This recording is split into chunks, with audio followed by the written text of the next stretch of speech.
पहला क्वेश्चन है 89563x87y एक 9 अंकीय संख्या है जो 72 से विभाज्य है। 7x माइनस 3y का मान कितना होगा। तो अगर ये नंबर जो भी ये नंबर है ये 72 से डिवाइड हो रहा है, 72 से डिवाइड हो रहा है, इसका मतलब ये नंबर को 8 और 9 दोनों से डिवाइड होना पड़ेगा। ये मैंने कैसे लिखा, क्योंकि 8 9 से 72 होता है इसलिए। तो 8 और 9 दोनों से इस नंबर को डिवाइड होना पड़ेगा। अब इसका डिविजिबिलिटी रूल क्या होता है 8 का डिविजिबिलिटी रूल ये होता है कि जो भी नंबर 8 से डिवाइड हो रहा है उसके लास्ट के 3 डिजिट 8 से पक्का डिवाइड होंगे। अगर लास्ट के 3 डिजिट हो रहे हैं तो वो पूरा का पूरा नंबर 8 से डिवाइड हो जाएगा। तो चेक कर लेंगे लास्ट के 3 डिजिट 8 7y को डिवाइड करेंगे 8 से, 1 जा 8 0 7 आ जाएगा, 0 लगाएंगे y भी उतर जाएगा। y की जगह पर ऐसा क्या रखें कि जो ये नंबर है 7y ये 8 से डिवाइड हो जाए। तो सीधे पता चल रहा है कि अगर y की जगह पर 2 रख दें तो ये यहाँ पर 72 हो जाएगा। 72 हमको पता है 9 बारी में आ जाता है, 9 बारी में आता है तो ये 72 कट जाएगा और 0 बचेगा रिमाइंडर। इसका मतलब y की वैल्यू यहाँ से हमको 2 मिल गई, y की वैल्यू मिल गई। अब 9 का डिविजिबिलिटी टेस्ट क्या होता है, 9 का ये होता है कि इन नंबर्स को जोड़ के 3 और 9 का सेम होता है, इन नंबर्स को जोड़ के सारे नंबर जो हैं इन सबको जोड़ के जो भी नंबर आए वो 9 से पूरी तरह डिवाइड हो जाना चाहिए। तो 8 plus 9 plus 5 plus 6 plus 3 plus x plus 8 plus 7 plus y की जगह पर 2, इन सबको ऐड करके ऐसा नंबर निकालना है जो 9 से पूरा डिवाइड हो जाए। तो इन सबको अगर मैं ऐड करूँगा तो 8 2 जा 16 17 plus 5 22 plus 6 28 plus 3 31 plus 8 39 plus 2 41 plus 7 48। तो 48 प्लस x हो जाएगा, ये 4 है 48 प्लस x हो जाएगा। अब x की जगह पर ऐसा क्या रखूँ, इस x की जगह पर ऐसा क्या रखूँ कि उसे फिर मैं 48 में जोड़ूँ तो मेरे को ऐसा नंबर मिले जो 9 से पूरी तरह डिवाइड हो। अगर मुझे 48 को 54 बनाना है, सोच के देखना 54 बनाना है तो 6 ऐड करना पड़ेगा। तो x की जगह पे मैं 6 रख सकता हूँ। और 54 क्यों बनाया, 54 इसलिए बनाया क्योंकि 54 9 की टेबल में 6 बारी में पूरी तरह कट जाता है, पूरा डिवाइड हो जाता है। तो x की वैल्यू यहाँ से हमको मिल गई 6। अब x की वैल्यू मिल गई है, y की मिल गई है √7x माइनस 3y निकालना है। ये निकालने के लिए क्या करना पड़ेगा, 7x मतलब 7 6 जा 42, x की वैल्यू 42 है तो ये 42 हो गया, माइनस 3y, y की वैल्यू 2 है तो 3 2 जा 6 अंडर रूट, यहाँ से अंडर रूट 36 आ रहा है और ये 36 हमको पता है 6 होता है। तो यही हमारा फाइनल आंसर हो गया जो कि है 6। अगला क्वेश्चन, अगला ये सिंप्लीफाई करना बहुत आसान है। 5 को काट दिया 9 से, 3 2 7 21 प्लस 5 माइनस 2 माइनस 9 प्लस 9 4 जा 36 माइनस 45। सबसे पहले डिवाइड करते हैं तो वो तब तो आता ही होगा, ये बहुत आसान है। 26 माइनस 2 माइनस 9 प्लस 36 माइनस 45, ये है नंबर, इतना आ गया।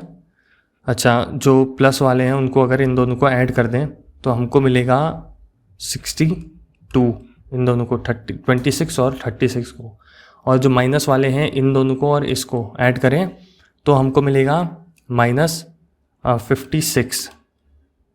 यहाँ से हम इसको सॉल्व करेंगे तो हमको आंसर मिल जाएगा 6। तो अभी तक जो भी दोनों आए थे उन दोनों का आंसर जो है 6 ही आया।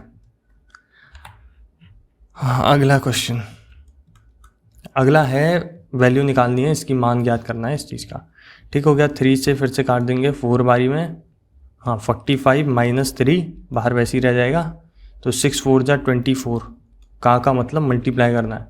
फिर यहाँ भी 6 4 जा 24 माइनस 5 4 जा 20 प्लस 6 भी है बाहर, इसको भी ध्यान में रखना। अच्छा, इसको सॉल्व करेंगे तो 24 प्लस 24 48 में 20 माइनस करेंगे तो 28 हो जाएगा। तो 45 माइनस 3 अंदर 28 बचेगा प्लस 6। अब ये 28 मल्टीप्लाई होगा इससे 3 से। अच्छा, इसमें ये मत करना कि 45 में 3 माइनस कर दिया, वो गलत हो जाएगा। पहले मल्टीप्लाई करना होता है, यहाँ पर कुछ नहीं लिखा है, इसका मतलब मल्टीप्लाई करना है। तो पहले मल्टीप्लाई करना होता है, इसलिए मल्टीप्लाई करेंगे ना कि माइनस। इसको मैं मल्टीप्लाई कर दूंगा 43 को 28 से, तो मेरे को आंसर मिलेगा 84 प्लस 6, इन दोनों को मल्टीप्लाई कर लिया 84। इसको ऐड कर लेंगे 51 माइनस 84 हो जाएगा, ये प्लस वाला और प्लस वाला ऐड कर दिया। अच्छा, अब इसको सॉल्व करेंगे तो माइनस का 33 आंसर मिल रहा है। माइनस का 33 हमारा राइट आंसर हो जाएगा। अगला क्वेश्चन, अगला है सबसे बड़ा नंबर बताना है, सबसे बड़ी संख्या ज्ञात कीजिए जिससे 3984375 को विभाजित करने पर क्रमशः 7, 12 और 2 शेष बचता है। तो 398 ये बहुत बार पूछा जाता है, तो इसको कैसे करते हैं, 398 जो भी रिमाइंडर बच रहा है उसको माइनस कर देते हैं। तो यहाँ पर 391 हो जाएगा, इसमें ये वाले में इसका रिमाइंडर माइनस करेंगे तो क्या बचेगा, 437 में 12 माइनस करेंगे तो हमको मिलेगा 425। सेम इसके साथ भी करेंगे, इसके साथ जो इसका रिमाइंडर दिया है वो माइनस कर देंगे तो 5423 आ जाएगा। 5423 है ना कि 4, 5423। ठीक हो गया। अब जो ये नंबर दिए हैं इनका निकालना है हमको HCF, क्योंकि बोला है ऐसी सबसे बड़ी संख्या बतानी है जिससे ये सब डिवाइड होते हैं। तो ऐसे में हम HCF ही निकालते हैं, तो HCF निकालना है। HCF निकालने के लिए जो मैं तरीका यूज़ कर रहा हूँ वो है डिवीज़न मेथड। सबसे छोटा और उससे बड़ा वाला लिया, 1 बारी में जाएगा 391, माइनस कर दूंगा यहाँ पर 4, 12 में 9 गया 3, वो तो 0 है, 391 हो गया। 1 बारी में 34, या ये सीधे जा सकता है 11 बारी में, सीधे 11 बारी में ही इसको काट लेते हैं। नहीं जाएगा तो वैसे कर लेना, 11 4 जा 44, 4 कैरी, 11 3 जा 33 प्लस 4 37, ये हो गया।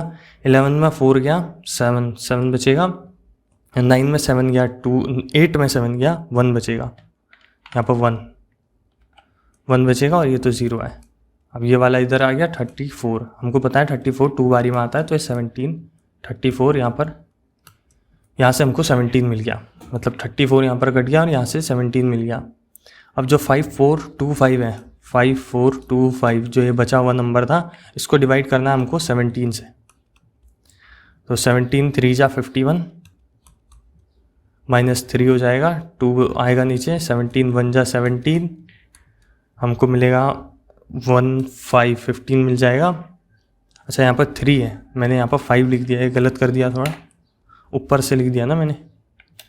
3 इनका निकालना है, ऊपर वालों का नहीं, इनका जो हमने निकाले माइनस करके उनके रिमाइंडर। तो यहाँ पर 3 आएगा, हमको पता है 9 बारी में 3 आ जाता है, तो इसका मतलब 17 इनका HCF हो गया, और 17 HCF है तो इसका मतलब आंसर भी हमारा 17 ही होगा। यही हो गया आंसर। अगला क्वेश्चन देखते हैं। अगला है 12% का 4% का 7% का 2 मल्टीप्लाई 10 की पावर 6 मान कितना होगा।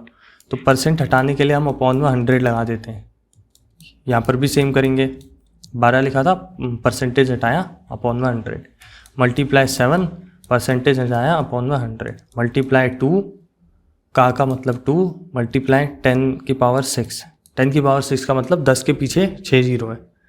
ठीक है, तो 6 जीरो यहाँ हैं और 6 जीरो हमको नीचे भी दिख रहे हैं, 1 2 3 4 5 6, इसका मतलब ये सारे कट जाएंगे। 10 के पीछे 6 जीरो नहीं, मैंने गलती से 10 के पीछे 6 जीरो बोल दिया, 1 के पीछे 6 जीरो है, इसका मतलब 10 की पावर 6 का मतलब 1 के पीछे 6 जीरो है।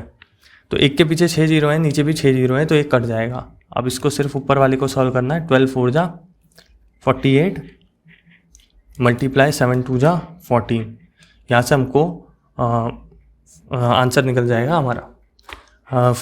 ये 14 8 जा 112, 2 11 कैरी, 14 4 जा 56 प्लस 11 67, तो यहाँ पर हमारा आंसर आ गया 672। ठीक है, सही है। अगला क्वेश्चन देखते हैं। अगला क्वेश्चन है, अब बैट्समैन स्कोर्ड, हिंदी में पढ़ता हूँ, इंग्लिश वाले तो समझ ही आते हैं दोनों। एक बल्लेबाज ने 124 रन बनाए जिसमें 6 चौके 10 छक्के शामिल थे। कुल स्कोर में कितने प्रतिशत रन विकेटों के बीच में दौड़ के बनाए।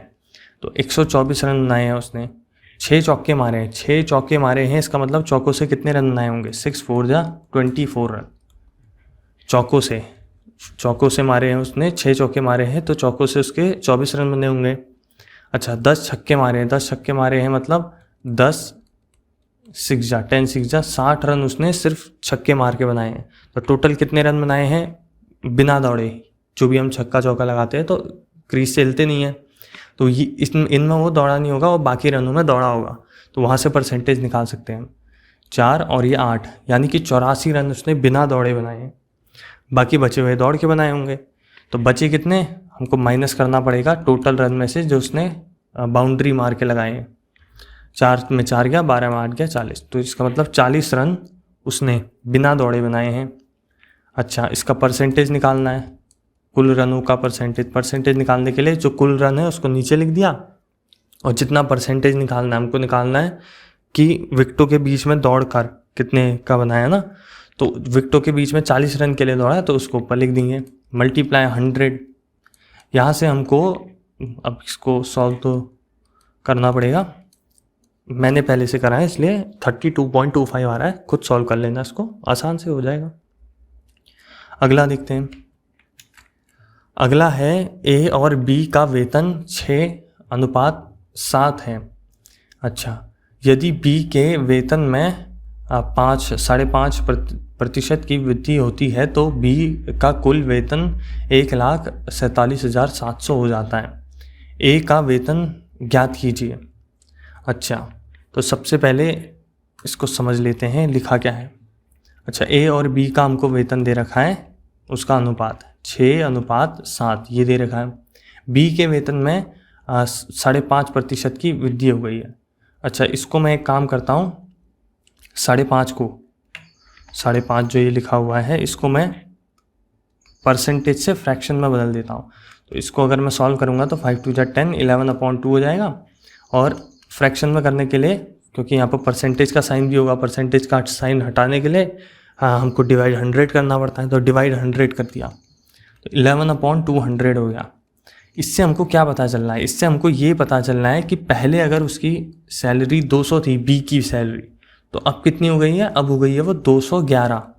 यहाँ से हमको ये पता चल रहा है, ठीक है, पहले 200 थी तो अब 211 हो गई। अगर बोला होता कि 5.5% की कमी हुई है तो 200 में 11 माइनस कर देते, इसका मतलब 189 हो जाता। लेकिन यहाँ पर क्योंकि वृद्धि बोला है इसलिए हमको ऐड करना पड़ेगा, तो 200 थी 211 हो गई है। अच्छा लेकिन हमसे क्वेश्चन में क्या कहा है, हमसे क्वेश्चन में कहा है तो बी का कुल वेतन इतना हो जाता है 1,47,700, तो 211 नहीं है, कितना है 1,47,700, तो इसका मतलब 211 की वैल्यू बराबर है 1,47,700 के। यहाँ से अगर हम इसको सॉल्व करेंगे तो एक की वैल्यू हमको मिल जाएगी 147700/211, एक की वैल्यू मिल जाएगी यहाँ से।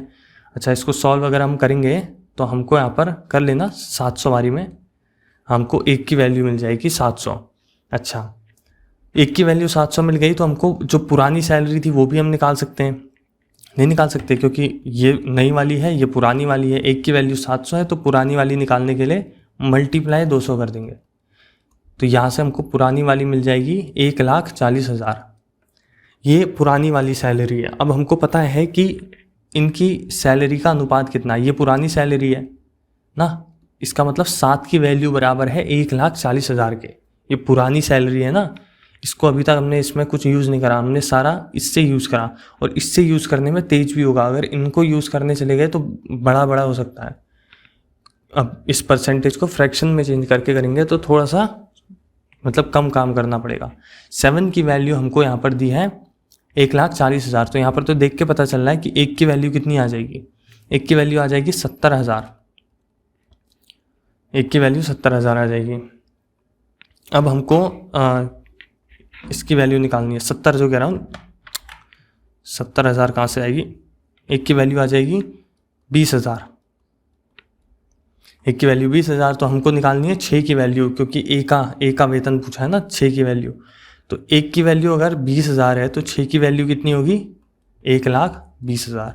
मल्टीप्लाई कर देंगे इसको 6 से, इसी को हमने 6 से मल्टीप्लाई कर दिया तो हमको ये मिल गया 1,20,000 और यही हमारा आंसर है। थोड़ा ऊटपटांग सा सवाल है, कई करने के कई तरीके हो सकते हैं, मेरे को ये सही लगा और इतना मतलब जितना लग रहा है, जितना लिखा है मैंने उतना लिखने की ज़रूरत नहीं है, इसमें आराम से कम लिखने में हो सकता है। अगला देखते हैं, ये सवाल भी बहुत पूछा जाता है। 36 मीटर पटवा जूट बेचने पर दुकानदार 12 मीटर जूट के विक्रय मूल्य के बराबर राशि का लाभ अर्जित करता है, उसके लाभ का प्रतिशत ज्ञात कीजिए। अच्छा, जब भी ऐसा सवाल दिया हो तो जो भी हमको बेच रहा है, कितना बेच रहा है, 36 मीटर पटवा बेचने पर, इसको सेलिंग प्राइस मान लेना जब भी हमको ऐसा सवाल दिया हो। यहाँ भी हमको ऊपर इंग्लिश में भी बोला है सेलिंग 36 मीटर, तो जो भी सेल कर रहा है उसी को सेलिंग प्राइस मान लो। अच्छा, प्रॉफिट कितना हो रहा है, प्रॉफिट हो रहा है 12 मीटर का, यहाँ पर बोला है ना हमको कि कहाँ गया, के बराबर लाभ अर्जित होता है, कितने, 12 मीटर पटुए के बराबर, तो इसी को प्रॉफिट ले लो 12 मीटर। अब यहाँ से हम आराम से कॉस्ट प्राइस निकाल सकते हैं, विक्रय मतलब जो भी बोलते हैं इसको, कॉस्ट प्राइस को क्या बोलते हैं भूल गया मैं, ये हम निकाल सकते हैं यहाँ से कॉस्ट प्राइस। कॉस्ट प्राइस हमको पता है क्या होता है, सेलिंग प्राइस प्लस माइनस ये प्रॉफिट, प्रॉफिट 12 है, मैंने सीधे 12 लिख दिया, माइनस प्रॉफिट, तो सेलिंग प्राइस है 36, माइनस कर देंगे 12, आ जाएगा हमारे पास 24 मीटर है इसका कॉस्ट प्राइस। हमसे पूछा है कि उसका लाभ प्रतिशत बताना है, तो 24 में लाभ प्रतिशत में ऊपर प्रॉफिट रखना होता है, नीचे कॉस्ट प्राइस मल्टीप्लाई 100।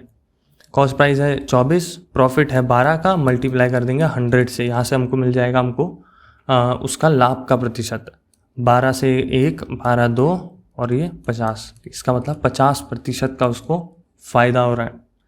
अगला क्वेश्चन देखते हैं। अगला है, जब विक्रय मूल्य में 132 रुपये 60 पैसे की वृद्धि होती है तो 10.5% की हानि 3/5% के लाभ में परिवर्तित हो जाती है, वस्तु का क्रय मूल्य क्या होगा। कॉस्ट प्राइस हमको यहाँ पर पूछ रखा है, क्रय मूल्य, ठीक है। अच्छा, अगर मैं आपसे बोलूँ कि मुझे किसी चीज़ पे 10% का लॉस हो रहा है और फिर वो लॉस मेरा 20% के प्रॉफिट में बदल गया, तो इसमें कितना टोटल कितना चेंज किया है मैंने।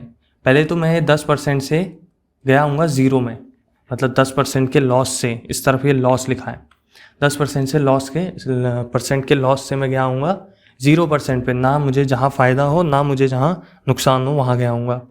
तो इसके लिए मुझे 10 आगे जाना पड़ा होगा और फिर 20% के फ़ायदे के लिए 20 और आगे जाना पड़ा होगा। तो टोटल कितना ऐड करा मैंने, टोटल 30% ऐड करा, वही यहाँ पर करना है। 10% की 10.5% की हानि थी, 11 से ही 3/5% के लाभ में हो रही है, तो इन दोनों को ऐड करना पड़ेगा। और हमको बोला है कि इतना जो परसेंटेज बढ़ा है ये किसकी वजह से बढ़ा है, क्योंकि इतना हमने पैसा बढ़ाया है, तो इसकी वैल्यू इन दोनों को ऐड करके जो हमको मिलेगा उसकी वैल्यू इसके बराबर होगी। तो पहले तो इसको हम मिक्स फ्रैक्शन से सिंपल फ्रैक्शन उसमें बदल लेते हैं, 21/2 हो जाएगा, प्लस हमको करना पड़ेगा यहाँ पर इसको 58/5, इसको मैंने इनमें चेंज कर लिया। अब इसको ऐड करेंगे इन दोनों को, तो 5 2 नीचे 10 आ जाएगा। 2 की टेबल में 10 कितनी बारी में आता है, 5 बारी में, ऊपर वाले को 5 से मल्टीप्लाई कर देंगे तो 105 आ जाएगा। 5 की टेबल में 2 बारी में, तो यहाँ पर 116 आ जाएगा। इसको ऐड कर देंगे तो 221 + 10/10 यहाँ पर हमको मिल गया। लेकिन हमसे क्या कहा है, हमसे कहा है कि ये नहीं है कि जो ये वैल्यू है ये जो है तब बढ़ा, इतना परसेंटेज चेंज तब आया है जब हमने 132 रुपये 60 पैसे बढ़ाए हैं। तो इसका मतलब जो भी है हमारा 21.5%, मतलब 22.1%, इसको मैंने सॉल्व कर दिया ना, 22.1% हो गया। ये किसके बराबर है, 132.60 के बराबर है। तो यहाँ से हम एक की वैल्यू निकाल सकते हैं, 132.6/221, 221 है, 221, ठीक हो गया। अरे फिर 2 लिख दिया, पॉइंट लगाना है, 221, पॉइंट से पॉइंट हट गया। इसको अगर हम काटेंगे तो 6 बारी में कट जाएगा। अब हमको निकालना है कॉस्ट प्राइस। कॉस्ट प्राइस हमको पता है कि 100% होता है किसी भी चीज़ का, तो 22% बढ़ाया है तो 100% कितना हो जाएगा, 1% की वैल्यू ये आई है, वैसे ये 1% की आई है क्योंकि ये परसेंटेज में ही निकला था जो भी हमारा निकला था यहाँ पर। 1% की वैल्यू 6 है तो 100% की वैल्यू कितनी होगी, 100% की वैल्यू हमारी आ जाएगी 600 और यही हमारा आंसर हो जाएगा। अगला क्वेश्चन देखते हैं।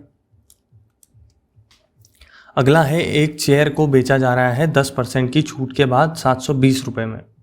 ठीक है, अंकित मूल्य पर 10% की छूट के बाद 720 रुपये में। कुर्सी का क्रय मूल्य 640 है, यदि इसे अंकित मूल्य पर बेचा जाए तो लाभ प्रतिशत क्या होगा। अच्छा, ये तो बहुत आसान है। अंकित मूल्य पर 10% की छूट के बाद 720 है। अंकित मूल्य मतलब मार्क्ड प्राइस मतलब जितना उस पर लिखा है उस पर फिर 10% की छूट दे रहे हैं तो 720 रुपये में वो चीज़ बिक रही है। अच्छा, 10% की छूट दे रहे हैं, इसका मतलब जो भी उसका ओरिजिनल मार्क प्राइस होगा, जो भी उसका अंकित मूल्य होगा उसमें माइनस कितना करा होगा, माइनस 10% कर दिया होगा। अच्छा, यहाँ से हमको पता चल गया कि 90% की वैल्यू, मान लो वो चीज़ 100 की थी 10% की छूट दी तो कितने में मिलेगी, 90 में। तो वही 90 की वैल्यू मैं बता रहा हूँ 720 के बराबर है ना। 10% की छूट के बाद 720 में मिल रही है तो 90% की वैल्यू हमको मिल गई 720। यहाँ से हम 1% की वैल्यू निकाल लेंगे, 0 से 0 कट जाएगा, 9 से 8 बारी में 1% की वैल्यू हमको मिल गई 8। ठीक हो गया। अच्छा, अब यहाँ से हम मार्क प्राइस पूरा निकाल सकते हैं। मार्क प्राइस कितना था, 100, तो यहाँ से 800 आ गया हमारा मार्क प्राइस। हमसे क्या पूछा है, हमसे पूछा है कुर्सी का क्रय मूल्य 640 है। अच्छा, कॉस्ट प्राइस हमको दी है 640 और हमसे बोला है लाभ प्रतिशत निकालना है। लाभ प्रतिशत तो बहुत आसान है, कैसे निकालेंगे। अच्छा, यदि इसे अंकित मूल्य पर बेचा जाए तब लाभ प्रतिशत बताना है। तो इतने पर अगर बेचा, इतने की चीज़ को 640 है, इतने की चीज़ को 800 पे बेच रहे हैं तो कितने ज़्यादा बेच रहे हैं, 160 ज़्यादा बेच रहे हैं तो 160 लिख देंगे ऊपर, मल्टीप्लाई 100। इसका फॉर्मूला यही होता है P/CP इंटू 100, प्रॉफिट जो हो रहा है अपॉन CP इंटू 100। 0 से 0 कट गया, 16 4 जा, 4 से कटेगा 25 बारी में। इसका मतलब 25% का टोटल फ़ायदा हो रहा है अगर उसको हम अंकित मूल्य पर बेचते हैं तो। अगला क्वेश्चन है, एक आदमी ने a man crosses a road 1600 metre long in 4 minutes. 1600 metre की रोड एक आदमी कितने 4 मिनट में कवर कर रहा है, तो उसकी स्पीड बतानी है किलोमीटर प्रति घंटा में। तो ये तो बहुत ही आसान है। पहले हम एक काम करते हैं, 4 मिनट को सेकंड में कर लेते हैं। तो 4 मिनट को सेकंड में करने के लिए 60 से मल्टीप्लाई करना पड़ेगा, 240 सेकंड आ जाएगा। स्पीड का फॉर्मूला हमको पता है, डिस्टेंस अपॉन टाइम होता है। तो डिस्टेंस यहाँ पर कितना है, डिस्टेंस है यहाँ पर 1600 और टाइम हमको पता है 240 है। कट जाएगा और यहाँ से कट के 5 आ जाएगा, यहाँ से कट के 24 की टेबल में ये आएगा। तो जो भी है, जो भी यहाँ पर से आएगा, तो इसको मैं अभी काटता नहीं हूँ क्योंकि अभी किसी और चीज़ से कट जाएगा। तो ये जो भी हमारा आंसर आएगा ये किस में आएगा, मीटर पर सेकंड में, क्योंकि ये मीटर है और ये सेकंड में। मीटर पर सेकंड से अगर किलोमीटर पर आवर में चेंज करना है तो जैसे यहाँ पर ऊपर 2 डिजिट है तो ऊपर 2 डिजिट वाले से ही मल्टीप्लाई करना पड़ता है 18/5 से। अगर यहाँ से इधर की ओर आना है तो 5/18 करना पड़ेगा। किलोमीटर से मीटर की ओर आना है तो 5/18 और मीटर से किलोमीटर में जाना है तो 18/5। तो ये जो हमारा है 160/24, इसको मल्टीप्लाई करना पड़ेगा 18/5 से। ये कट गया, 5 3 जा 15, 32। अच्छा, 6 3 जा 18, 6 4 जा 24, 4 8 जा 8 3 जा 24 किलोमीटर पर आवर यहाँ से हमको आंसर मिल गया। बाकी तो सब कैलकुलेशन ही थी, बाकी कुछ इसमें था नहीं उतना कुछ खास। तो बहुत आसान क्वेश्चन था, आराम से हो सकता था। अच्छा, अगला है एक टेलीविज़न 14,500 में उपलब्ध था। दिवाली की सेल के दौरान कीमत घटकर 11,890 हो गई। छूट प्रतिशत ज्ञात कीजिए। अच्छा, तो क्या है, 14,500 का था, ये तो बहुत आसान है। इसमें 14,500 था इसमें कितने की छूट मिल रही है, जितने की भी मिल रही है, मतलब 11,890 पे बेच रहे हैं, तो 14,500 माइनस करना पड़ेगा 11,890 निकालने के लिए, छूट निकालने के लिए। ठीक है, इसको माइनस अगर हम कर देंगे तो हमको मिल जाएगा 2,610, 2,610 हमको मिलेगा। तो ऊपर रख देंगे 2,610 जितने की छूट मिल रही है, जितने में कम में बेच रहा है, माइनस कर दिया दोनों को, मल्टीप्लाई 100 कर देंगे, ये कटेगा, 0 0 कट गए, यहाँ से हमको आंसर मिल जाएगा 18 बारी में कट रहा है, 18%, यहाँ से आंसर मिल जाएगा। अगला क्वेश्चन देखते हैं। अगला है, एक धनराशि प्रतिवर्ष साधारण ब्याज की एक निश्चित दर पर प्राप्त राशि 4 वर्षों के बाद 13,200 रुपये और 8 वर्षों के बाद 16,400 रुपये है। समान धनराशि पर 3 वर्षों में 10% प्रति वर्ष की दर से साधारण ब्याज रुपए में ज्ञात कीजिए। अच्छा, 3 वर्षों के लिए निकालना है ना। अच्छा, 4 सालों में कितना हो रहा है, 4 सालों में कुछ भी रुपया होगा, आर मान लेते हैं रुपया को, वो 13,200 हो गया 4 सालों में, ये 4 सालों का टाइम है। अच्छा, फिर अगले 4 सालों में कितना हो गया, 16,400।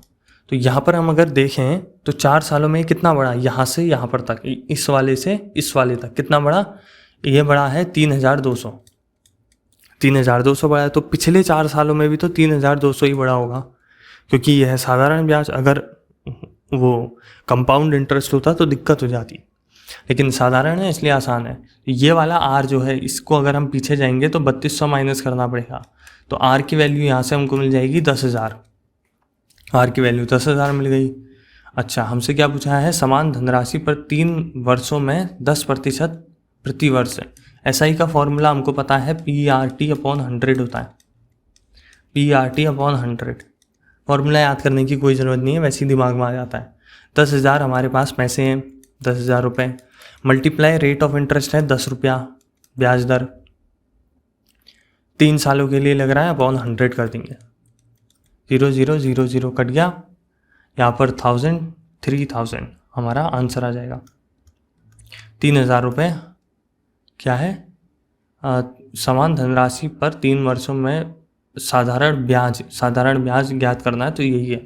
अगर हमसे यहाँ पर अमाउंट पूछ लेता कि कितना रुपया वापस मिलता, तो फिर हमको ऐड करना पड़ता और 13,000 हो जाता, इसको और इसको ऐड करना पड़ता। लेकिन क्योंकि हमसे यहाँ पर सिर्फ साधारण ब्याज पूछा है, इसलिए ऐड नहीं करना पड़ेगा। अगला क्वेश्चन देखते हैं। अगला क्वेश्चन है, एक निश्चित धनराशि 12% वार्षिक ब्याज की दर से 2.5 वर्षों में 9,982.50 हो जाती है, जबकि ब्याज की गणना 10 मासिक चक्रवृद्धि आधार पर की जाती है। धनराशि रुपए में ज्ञात कीजिए। अच्छा, जब भी ऐसे टाइप के क्वेश्चन दिए हों, चक्रवृद्धि ब्याज है, तो थोड़ा सा ध्यान रखना पड़ेगा। हमको बोला है कि 12% वार्षिक ब्याज है, लेकिन जोड़ कैसे रहे हैं, 10 मासिक में, तो 12 गुण भागा 12 करना पड़ेगा। ऐसा ये क्यों करा है, ये पहले समझ लेते हैं। 12 पूरे साल में लग रहा है, हमको निकालना है 1 महीने का। क्यों निकालना है 1 महीने का, क्योंकि यहाँ पर हमसे बोला है 10 महीने का, 10 महीने में एक बार लग रहा है, तो हमको पता होना चाहिए ना 10 महीने में कितना लग रहा है। तो पहले 1 महीने का निकालना पड़ेगा, तो 12% को 12 से डिवाइड कर दिया। इससे क्या होगा, 12 महीने होते हैं, इसलिए 12 से डिवाइड कर दिया। यहाँ से हमको पता चल गया कि 1 महीने में 1% लग रहा है, तो 10 महीने में कितना लगेगा, 10%। ठीक है, 2.5 वर्षों में कितने महीने होते हैं, 2.5 वर्षों में 12 महीने में हो गए, 12 महीने एक में, और 6 महीने एक में हो गए, तो 12 इसमें और 6 इसमें, 12 दूनी 24, 6 30 महीने टोटल हैं, 30 मंथ्स टोटल हो गए। 1 महीने में एक महीने में 1% लग रहा है, तो 30 महीने में 30% लगेगा। लेकिन ऐसा इसमें नहीं होगा, क्योंकि ये है चक्रवृद्धि ब्याज, इसमें ऐसा नहीं होगा। इसमें 10 महीने में एक बार लगेगा, 10 महीने में एक बार, और 10 महीने में एक बार, तो ये 3 बारी में हो जाएगा। अब ये बहुत फेमस है, बार बार पूछा जाता है, इसलिए इसको याद ही कर लेना तो ही अच्छा रहेगा। इसमें क्या है कि जब हमको 3 बार चक्रवृद्धि ब्याज लगाना पड़ता है 10% में, तो हमको जो वैल्यू मिलती है वो मिलती है 33.1%। ये बहुत बार पूछा जाता है, इसलिए इसको याद करना ही अच्छा है। जब भी तीन बार 3 साल हो, 3 महीने में हो, 4 महीने में हो, 10 महीने में हो, कैसे भी हो, 3 बार अगर चक्रवृद्धि ब्याज लगे 10% तो उसका जो टोटल वैल्यू आएगी वो आएगी 33.1%। यहाँ पर अगर मैं निकाल के आपको दिखाऊं तो पहले तो 10% ये है, फिर दूसरा 10%, तीसरा 10%। अच्छा, इस 10% पे भी 10% लगेगा तो एक यहाँ पर हो जाएगा। अब क्या होगा, तीसरे वाले में इस 10% पे 10% लगेगा, एक यहाँ से मिलेगा। इस 10% पे 10% मिलेगा, एक यहाँ पर लगेगा। और फिर इस एक पे 10% लगेगा, 0.1 यहाँ से हो जाएगा। इन सबको अगर जोड़ें तो हमको 33.1% मिलेगा। अब ये बार बार करने से अच्छा है सीधे याद कर लो कि 33.1 होता है जब भी हमारे पास 10% 3 बार लग रहा होता है तो। अच्छा, यहाँ से हमको ये मिल गया। पूछा क्या है कि अमाउंट निकालना है। अच्छा, तब तो आसान है, इसको मैं हटा देता हूँ यहाँ से, जगह कम पड़ जाएगी थोड़ी। अच्छा, 9, 8, 2, 5 ये है। इसमें हमको लगाना है कितने का ब्याज, 33.1 का। तो अच्छा ये 2.5 सालों में इतनी बन जाती है, तो हमसे पूछा है इसकी वैल्यू। अच्छा, अमाउंट पूछा है, धनराशि रुपए में ज्ञात कीजिए। यहाँ अमाउंट लिखा है, या प्रिंसिपल अमाउंट होना चाहिए था ना, फाइंड द अमाउंट। अच्छा, पैसे इतने हो जा रहे हैं, ये 3 साल में इतने हो रहे हैं, 3 साल में इतने हो जा रहे हैं। तो हमको पता है कि कितने का ब्याज लग रहा है, 33.1 का। 100 तो वो पहले से होगा, ये 33.1 और बढ़ गया, तो इसका मतलब टोटल 133.1% टोटल जो मनी है वो हमको मिलेगी। और हमसे पहले ही कहा है निश्चित धनराशि पर इतना मिलता है। कितना मिलता है, 9,982.5। तो 133.1 की वैल्यू हमको ये दे रखी है। तो हमको कितने की निकालनी है, हमको निकालनी है 100 की। 9982.5 अपॉन 133.1 मल्टीप्लाई 100। पॉइंट से पॉइंट हट जाएगा। इसको अगर सॉल्व करेंगे तो हमारे पास 75 यहाँ पर से मिल जाएगा और 00 यहाँ से आ जाएंगे। यही हमारा आंसर है। मतलब ये है हमारा, ये क्या है, ये हमारा जो प्रिंसिपल अमाउंट दिया था वो। मैंने यहाँ पर सोचा अमाउंट है ना, क्योंकि अमाउंट मतलब जो लास्ट में कितना पैसा वापस देगा वो अमाउंट होता है, जिसमें हम प्रिंसिपल भी ऐड करते हैं और जो इंटरेस्ट हमको मिला है वो भी ऐड करते हैं। इसलिए थोड़ी सी कन्फ्यूजन हो गई थी। अगला देखते हैं। कक्षा 9 और कक्षा 10 के छात्रों की संख्या क्रमशः 42 और 45 है। कक्षा 9 और 10 में लड़कों और लड़कियों की संख्याओं का अनुपात 5:9 और 7:8 है। दोनों कक्षाओं में को मिलाकर लड़कों की कुल संख्या और लड़कियों की कुल संख्या का अंतर ज्ञात कीजिए। ठीक है, तो 42 और 45 हैं, ये तो आसान है। में लड़कों और लड़कों की संख्या का अनुपात ये है। अच्छा, तो जो ये हमारी 9th क्लास है इसमें ये है लड़कों और लड़कियों का संख्या का अनुपात। तो 42 टोटल है। हम पहले किसके निकाल, पहले लड़के निकाल लेते हैं। लड़के 5 बोला है ना, पहले लड़के यहाँ हैं तो पहले रेशियो में भी लड़के ही दिए होंगे। टोटल कितना है, टोटल है 5 + 9 14। टोटल को नीचे लिखते हैं, जिसका रेशियो निकालना होता है उसको ऊपर। टोटल को नीचे लिख दिया, जिसका रेशियो निकालना होता है उसको ऊपर। 14 की टेबल में 3 बारी में कट जाएगा और 5 3 जा 15। इसका मतलब 15 लड़के हैं, 15 बॉयज़ हैं। ये कौन सी क्लास है, ये 9th क्लास है। अच्छा, 15 लड़के हैं तो बचे हुए लड़कियां होंगी। बचे हुए 15, 16, 17 लड़कियां हैं, वही 17 गर्ल्स हो गई यहाँ पर। 17 जो कह रहा हूँ 27 होगा, 27 होगा ना। 42 - 15 27, तो 27 लड़कियां हो गई।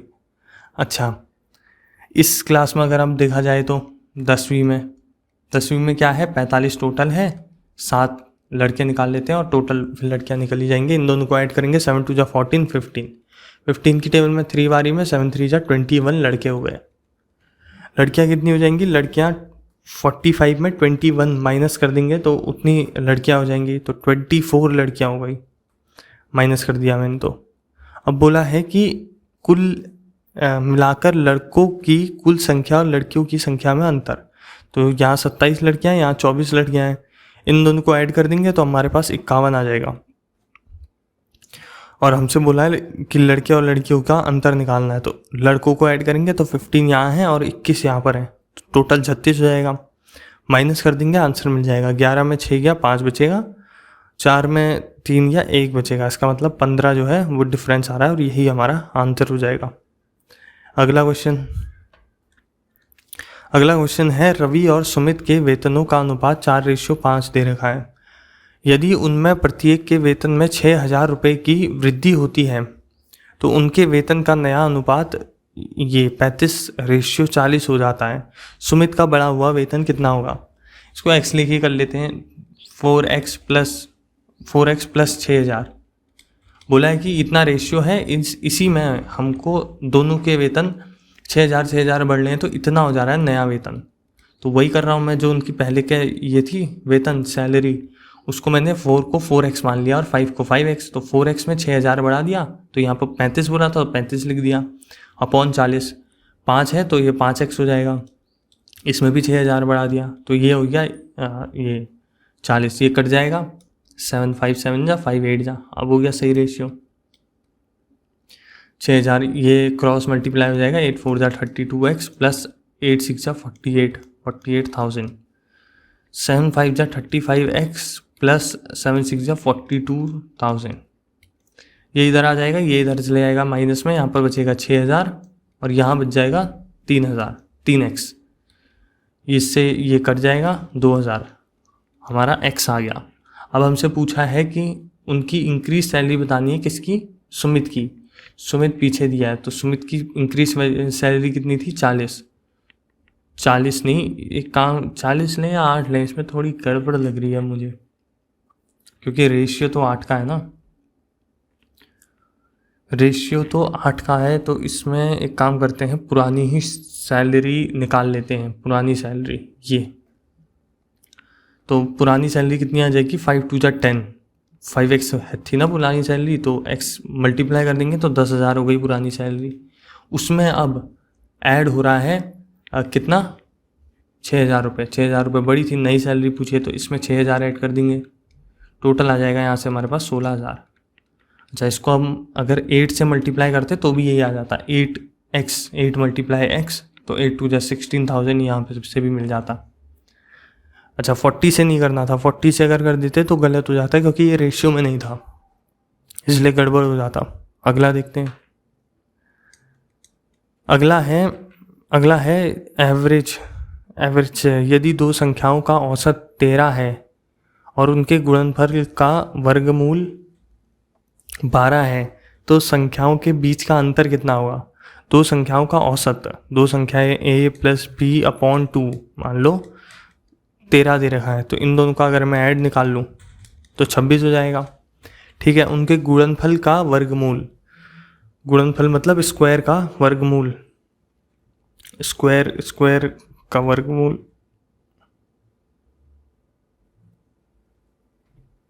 गुणनफल का वर्गमूल। अच्छा, ए बी गुणनफल मतलब मल्टीप्लाई का रूट, वर्गमूल मतलब रूट। हमको 12 दे रखा है, तो यहाँ से हमसे पूछा है कि उनके बीच का अंतर याद कीजिए। तो यहाँ से अगर मैं रूट हटाऊंगा तो स्क्वायर करना पड़ेगा दोनों तरफ, तो स्क्वायर करेंगे दोनों तरफ तो यहाँ 144 आ जाएगा। इसको आप वैल्यू पुटिंग से भी कर सकते हैं। वैल्यू पुटिंग से मतलब ऐसे दो नंबर सोचो जिनको ऐड करके 26 आए और मल्टीप्लाई करके 144 आए। या तो हम इसको वैसे भी कर सकते हैं कि क्वाड्रेटिक इक्वेशन बना लें। अब वो इक्वेशन बनाने के चक्कर में अगर चले गए तो ज़्यादा टाइम लग जाएगा, तो ऑप्शन दिए होंगे जो उन्हीं से कर लेना, उनको एक एक करके रखना और मिल जाएगा। अच्छा, एक एक करके कैसे रखेंगे? चलो वैल्यू पुटिंग ही कर लेते हैं। तो 26 किस किस को जोड़ के आएगा? सोचना पड़ेगा। 15 और 11 को जोड़ के आएगा, लेकिन 15 गुणा 11 करेंगे तो हमको 144 मिलता नहीं है, क्योंकि इन दोनों को मल्टीप्लाई करके भी सेटिस्फाई करना चाहिए। अच्छा, 18 6 जा 18 8 जा प्लस 8, हाँ 18 प्लस 8 करेंगे, इसको a मान लिया, इसको b मान लिया। 18 प्लस 8 करेंगे तो हमको 26 मिल जाएगा, और इन दोनों को मल्टीप्लाई करें 18 8 जा तो 144 भी मिल रहा है। तो इसका मतलब 18 और 8 ही है हमारे नंबर। ये खाली दिमाग से सोच के करा है, बाकी कुछ भी नहीं करा इसमें। अच्छा, 18 8 है, इनका हमको अंतर बताना है, तो 18 माइनस 8 कर देंगे, हमको 10 मिल जाएगा यहाँ से। यही हमारा आंसर हो जाएगा। अगला क्वेश्चन देखते हैं।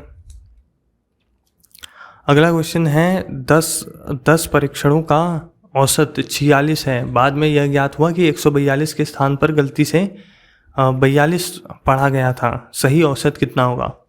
अच्छा, 142 था लेकिन उसने लिख दिया 42, इसका मतलब 100 की कमी कर दी ना उसने, 100 की कमी, तो हमको 100 ऐड करना पड़ेगा। 100 ऐड करेंगे तो ही तो सही होगा।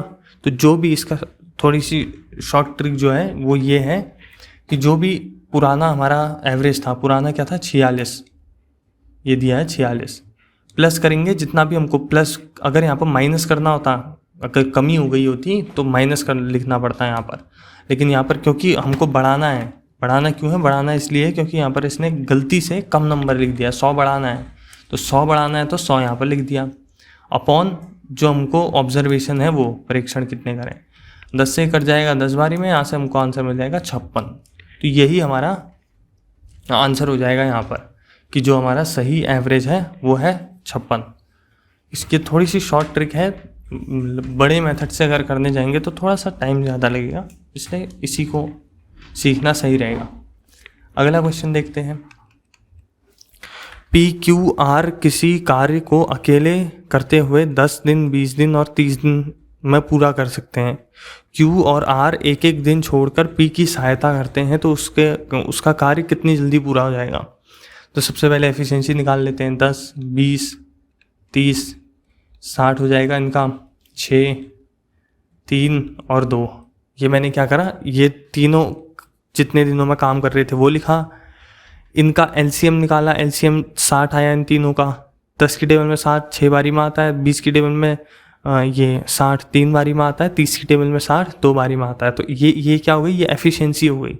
एफिशिएंसी मतलब एक दिन का काम, एक दिन में कितना काम कर रहे हैं।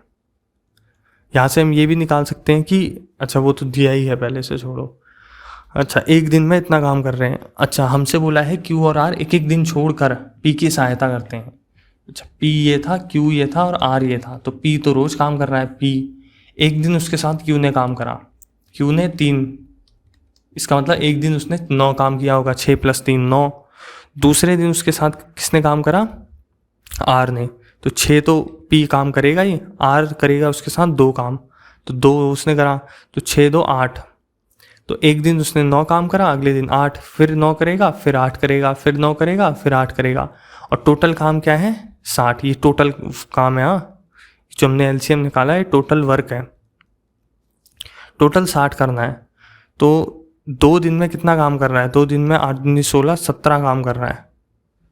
2 दिन में वो हमारा काम कर दे रहा है 17, तो उसको 60 काम करने में कितना टाइम लगेगा, डिवाइड कर देंगे 60 से। अब ये पूरा तो कट नहीं रहा है, कितना कट रहा है, 7 3 जा 51 आ जा रहा है, 7 3 जा 51। इसका मतलब जो ये 2 का सेट है ये 3 बार करना पड़ेगा, ये जो जितने बार मैंने लिखा है उतने ही बार 51 हो जाएगा, और 9 जो है काम बच जाएगा, रिमाइंडर बच जाएगा। यहाँ पर अगर मैं 60 को 17 से डिवाइड करूँ तो 17 3 जा 51 और 9 बच जाएगा।